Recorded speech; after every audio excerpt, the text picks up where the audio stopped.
તો વાત કરીએ ખેરાલુની તો ખેરાલુ નગરપાલિકા દ્વારા નવા રોડ બનાવવાનું શરૂ કે જ્યાં 3 કરોડથી વધુ રકમના પેકેજ હેઠળ કામગીરી શરૂ કરાઈ છે।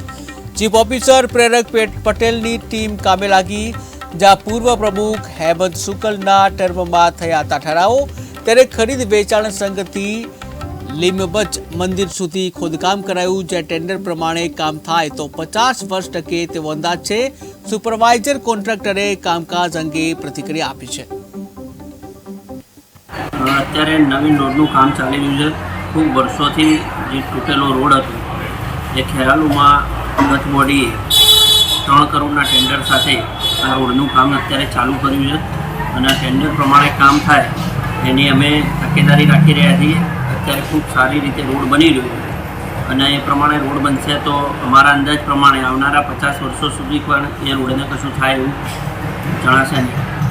ખેરાલુ નગરપાલિકામાં ભારતીય જનતા પાર્ટીની બોડીએ ગત સમયમાં અનેક વિકાસનું કામો કર્યું, જેમાં અનેક રોડ, રસ્તા, બાગ બગીચા, તળાવનું બ્યુટિફિકેશન અને લગભગ તમામ મહોલ્લાના રોડ રસ્તાનું કામ કરેલું છે।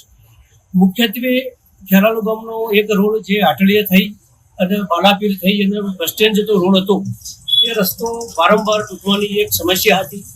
જે તે કોન્ટ્રાક્ટરે એનું કામ કરેલું એક કોન્ટ્રાક્ટરને પણ બ્લેકલિસ્ટમાં મૂકી અને એના પણ પૈસા ચૂકવેલા નથી, પણ એ રોડ મુખ્ય હોવાના કારણે અત્યારે હાલ રાજ કન્સ્ટ્રક્શન અને ધોરમનાથ દ્વારા ગામમાં નગરના વિકાસના કામોનો આરસીસી રોડનું કામ ચાલુ છે 3 કરોડ રૂપિયાનું।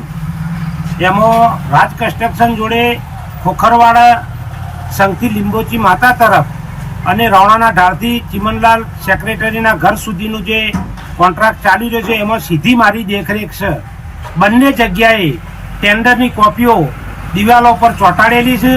આ નગરની જનતાને અને નગરના બુદ્ધિજીવી નાગરિકોને મારી નમ્ર વિનંતી કે જે કામ થાય છે એ ટેન્ડર પ્રમાણે થાય।